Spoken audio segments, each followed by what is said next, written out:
नमस्कार ज्योतिष प्रेमियों। इस अद्भुत, अकल्पनीय, अविश्वसनीय ज्योतिष संसार में आपका बहुत बहुत स्वागत है। दोस्तों, वैसे तो ज्योतिष संसार में बहुत ही प्रकार की महापरिवर्तनकारी चमत्कारिक घटनाएं घटित होती रहती हैं। ऐसे ही एक चमत्कारिक घटना घटित होने वाली है 14 अप्रैल 2023 को। ग्रहों के राजा भगवान भास्कर मीन राशि छोड़कर मेष राशि में गोचर करेंगे, जहां पर पहले से ही राहु और बुध विराजमान हैं। तो दोस्तों, यहां मेष राशि में बनेगा एक ग्रहण योग, सूर्य और राहु की युति बनेगी। देखना है कि क्या होता है इस मेष राशि में सूर्य राहु युति का विभिन्न राशियों के जातकों पर क्या प्रभाव पड़ेगा, क्या परिवर्तन होगा, क्या चमत्कार होगा। आप हमारी वीडियो में बने रहें और देखते रहें कि इस महाचमत्कारी घटना का आपके जीवन पर क्या प्रभाव पड़ेगा। दोस्तों, सबसे पहले समझ लेते हैं कि ग्रहण योग क्या है। आपको बताना चाहेंगे कि वैदिक ज्योतिष के अनुसार कुंडली में ग्रह, नक्षत्रों और भावों की स्थिति के अनुरूप ही योग और दोष बनते हैं। यदि किसी जातक की कुंडली में ग्रह और नक्षत्रों की चाल अच्छी नहीं है तो उसके जीवन पर बुरा प्रभाव पड़ता है। उसे जीवन भर कड़ी मेहनत करनी पड़ती है और मनचाहा परिणाम के लिए इंतजार भी करना पड़ता है। ऐसा ही एक योग है जिसका नाम है ग्रहण योग, जिसे ज्योतिष में अशुभ योग कहते हैं। इस योग के निर्माण से जातक को जीवन में असफलता मिलती है और आर्थिक तंगी बनी रहती है। दोस्तों, ग्रहण शब्द संस्कृत से लिया गया है। वैदिक ज्योतिष में राहु और केतु को सूर्य या चंद्रमा पर ग्रहण लगाने की जिम्मेदारी सौंपी गई है। सूर्य को इच्छा शक्ति का कारक और चंद्रमा को मन का कारक माना जाता है। जब किसी कुंडली के 12 भावों में किसी भी भाव में सूर्य या चंद्रमा के साथ राहु या केतु में से कोई भी विराजमान हो तो ग्रहण योग बनता है। खास बात यह है कि जिस भाव में यह योग बनता है उस भाव से संबंधित परिणामों में अशुभ प्रभाव डालता है। जिस तरह सूर्य ग्रहण लगने पर अंधकार छा जाता है और चंद्र ग्रहण लगने पर चांदनी खो जाती है, उसी तरह जीवन में ग्रहण योग बनने पर जातक को सभी कार्य रुक जाते हैं और कई बार कार्य पूरा होते होते अचानक से बीच में रुक जाता है। ऐसी स्थिति में ग्रहण योग बनता है। कुंडली में ग्रहण योग निर्माण से गर्भाधारण करने में समस्याएं आती हैं और इस योग में पैदा हुआ जातक हमेशा बीमार रहता है। इस योग की वजह से आपके घर या व्यापार में अचानक से कोई बाधा पैदा हो सकती है, जिसकी वजह से आपको मानसिक तनाव पैदा हो सकता है। आपके घर और व्यवसायिक परिसर में शांति और सद्भाव की कमी बनी रहती है और जब भी हम प्रवेश करते हैं तो हम नकारात्मक वाइब्स महसूस करते हैं। कुंडली में इस योग की वजह से आपके द्वारा किया गया परिश्रम भी आपका मनचाहा परिणाम दिलाने में असमर्थ होता है। ग्रहण योग के कारण व्यक्ति को सही करियर चुनने में समस्याओं का सामना करना पड़ता है। कार्यक्षेत्र में ग्रोथ और इंक्रीमेंट प्राप्त करने में समस्याएं होती हैं। पुरानी बीमारियां व्यक्ति को घेर लेती हैं। निराशा और अवसाद व्यक्ति के जीवन को बर्बाद कर देते हैं। यदि ग्रहण योग 7वें घर में बनता है तो यह जीवन साथी के साथ मतभेद की स्थिति पैदा करता है। कुंडली में ग्रहण योग से जातक को समाज में अपयश और बेइज्जती का सामना करना पड़ सकता है। कुंडली में इस योग के निर्माण से संतान की शिक्षा पर भी गहरा असर पड़ता है। दोस्तों, बता दें कि कभी कभार किसी जातक की कुंडली में शुभ केतु और शुभ सूर्य की युति होने से जातक को शुभ फल भी प्राप्त होता है। जातक को कार्यक्षेत्र में ग्रोथ, इंक्रीमेंट और प्रमोशन भी मिल सकता है एवं जातक को पुत्र की प्राप्ति भी हो सकती है। इसी प्रकार कुंडली में शुभ राहु के साथ चंद्रमा की युति शक्ति योग बना देता है। इस योग से जातक को ऐश्वर्य, सुख सुविधा, कैरियर में उन्नति, व्यापार में विस्तार तथा प्रभुत्व वाला कोई पद आदि प्राप्त हो सकती है। तो दोस्तों, इस ग्रहण योग का जो दोष है उससे बचने के उपाय ये हैं कि सप्ताह के प्रत्येक दिन सूर्य को जल अर्पित करें, अविवाहित कन्या को लाल कपड़ा भेंट करें, रविवार को नमक का सेवन न करें, आदित्य हृदय स्तोत्र का जाप करें, महामृत्युंजय मंत्र का 1,25,000 बार जाप करें। यदि आपके पास एक गुरु है तो आपको अपने गुरु का सम्मान करना चाहिए और उनकी सेवा करनी चाहिए। राहु और केतु के नकारात्मक प्रभाव को शांत करने के लिए भगवान शिव और हनुमान की पूजा करें। 5 रविवार और अमावस्या के दिन आप प्रातः 10 बजे से पहले 1 पैकेट गेहूं के दाने और नारियल को बहते जल में अर्पित करें। इसके अतिरिक्त आप अपने घर में पूजा स्थल पर सिद्ध यंत्र रख सकते हैं। आप घर पर महामृत्युंजय यंत्र, हनुमान यंत्र, राहु केतु यंत्र भी रख सकते हैं। ये उपाय पूरी तरह से इन दोषों की नकारात्मकता को दूर नहीं कर सकते, लेकिन इनके प्रभावों की डिग्री को कम करने में निश्चित रूप से आपकी मदद करते हैं। दोस्तों, बता दें कि सूर्य का मेष राशि में गोचर 14 अप्रैल 2023 शुक्रवार को दोपहर 2:42 पर होने जा रहा है। सूर्यदेव 15 मई 2023 तक राशि चक्र की पहली राशि मेष में ही रहेंगे। वैदिक ज्योतिष में सूर्यदेव को ग्रहों का राजा माना जाता है और यह प्रवृत्ति से पुरुष हैं। इस वीडियो में हम सूर्य के मेष राशि में गोचर से जुड़े अहम पहलुओं पर विस्तार से चर्चा करेंगे, जैसे इसके सकारात्मक और नकारात्मक प्रभावों के बारे में। जब सूर्य अपनी मूल त्रिकोण राशि में मौजूद होते हैं तो इसके परिणाम जातकों के लिए लाभदायक होते हैं। वहीं सूर्यदेव जब मंगल के स्वामित्व वाली मेष राशि में मौजूद होते हैं तो सूर्य की यह स्थिति शक्तिशाली मानी जाती है। सूर्यदेव राशि चक्र की पांचवी राशि यानी सिंह पर शासन करते हैं। पांचवा भाव अध्यात्म और बच्चों को दर्शाता है।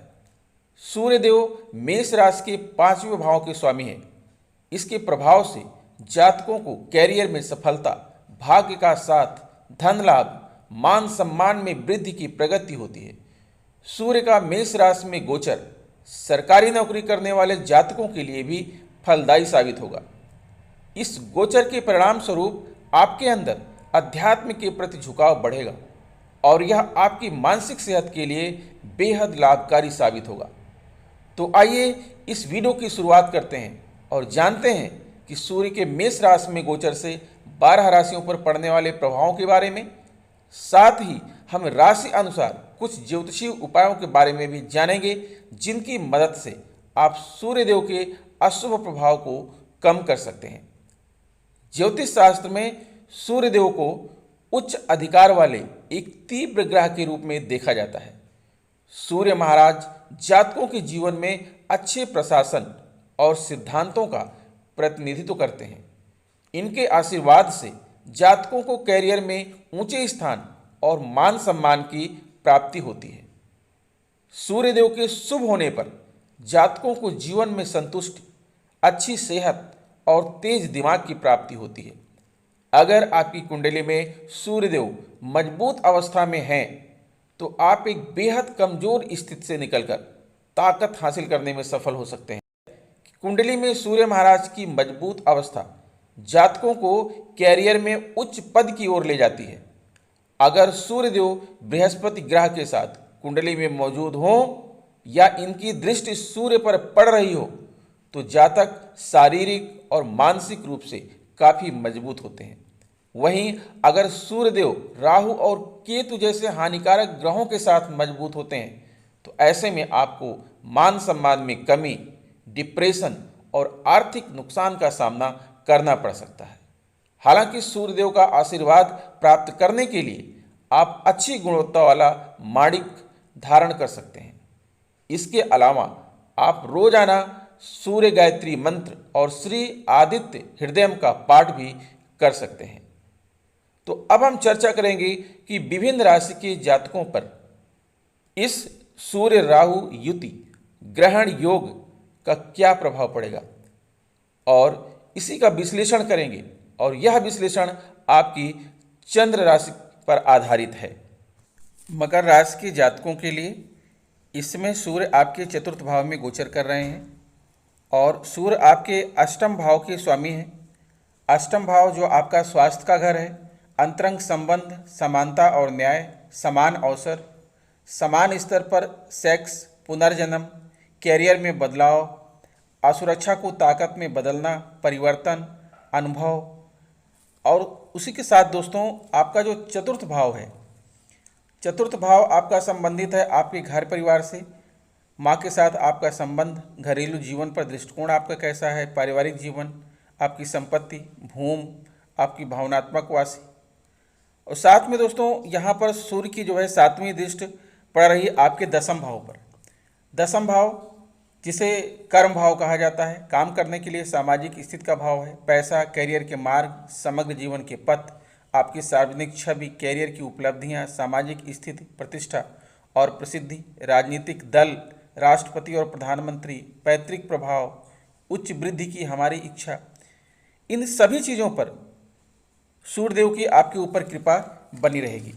आप जानते हैं कि सूर्यदेव जो है कारक हैं मान सम्मान, उच्च पद, नेतृत्व क्षमता, अनुशासन, पराक्रम, साहस और उत्साह, स्वास्थ्य, चिकित्सा, राजसत्ता, वैभव, मस्तिष्क, आत्मा और पिता के कारक है, आपके अहम और क्रोध के कारक भी हैं। तो आइए देखते हैं कि आपकी कुंडली पर जो है इस सूर्य राहु युति का क्या असर पड़ेगा। दोस्तों, आपको बता दें कि मकर राशि के लिए सूर्यदेव 8वें भाव के स्वामी हैं और अब यह आपकी कुंडली के चौथे भाव में गोचर करने जा रहे हैं। 8वां भाव बाधाओं और चौथा भाव आराम, घर और संपत्ति को दर्शाता है। जैसा मैंने बताया, सूर्य का मेष राशि में गोचर आपके कैरियर के लिहाज से ज़्यादा फायदेमंद साबित न होने की आशंका है। इस दौरान आपको अपने कार्य के लिए ज़्यादा सराहना न मिलने के संकेत हैं और आप पर काम का दबाव अधिक हो सकता है। कुल मिलाकर आपको कैरियर में चुनौतियों का सामना करना पड़ सकता है। संभव है कि मकर राशि की बिजनेस करने जातकों के लिए सूर्य का यह गोचर फलदायी न रहे, इसलिए आपको सावधानी से आगे बढ़ने की जरूरत होगी, क्योंकि आपको नुकसान भी झेलना पड़ सकता है। जातकों को इस दौरान अपने बिजनेस में कड़ी प्रतिस्पर्धा का सामना करना पड़ सकता है। आर्थिक पक्ष की बात करें तो सूर्यदेव का चौथे भाव में होना आपके लिए अधिक खर्चों को दर्शा रहा है। इस दौरान आपको परिवार पर अधिक धन खर्च करना पड़ सकता है और आपको आर्थिक नुकसान भी होने की आशंका है। प्रेम संबंध के लिहाज से आपके लिए सूर्य का यह गोचर चुनौतीपूर्ण साबित हो सकता है। आप दोनों के रिश्ते में उतार चढ़ाव आ सकते हैं और ऐसे में आपको आपसी तालमेल की कमी भी महसूस हो सकती है। इसके परिणाम स्वरूप आप दोनों के बीच विवाद बढ़ सकते हैं। स्वास्थ्य के लिहाज से सूर्यदेव का चौथे भाव में होना आपके लिए ज़्यादा अच्छा न रहने की आशंका है। इस दौरान आपको लगातार सिरदर्द की परेशानी का सामना करना पड़ सकता है और आपको अपनी माता की सेहत पर भी धन खर्च करना पड़ सकता है। चौथे भाव में सूर्यदेव आपकी कुंडली के 10वें भाव पर दृष्टि डाल रहे हैं। यह दर्शाता है कि आपको अपने काम और उससे होने वाले लाभ में चुनौतियों का सामना करना पड़ सकता है। शनिवार के दिन शनिदेव के लिए हवन यज्ञ करें, क्योंकि आपके लग्न भाव के स्वामी शनि हैं और आपके जो है कारक ग्रह भी शनि हैं। और हो सके तो गरीबों में दान दो, पशुओं से प्रेम करो, प्रकृति से प्रेम करो, झूठ मत बोलो, सत्यनिष्ठ बनो, सदाचारी बनो, अपने स्वास्थ्य का विशेष ध्यान रखो। आप हमेशा जीवन में खुश रहेंगे। तो दोस्तों, स्वस्थ रहिए, मस्त रहिए। मिलेंगे आपसे नेक्स्ट वीडियो में कुछ नई बातें लेकर। तब तक के लिए नमस्कार।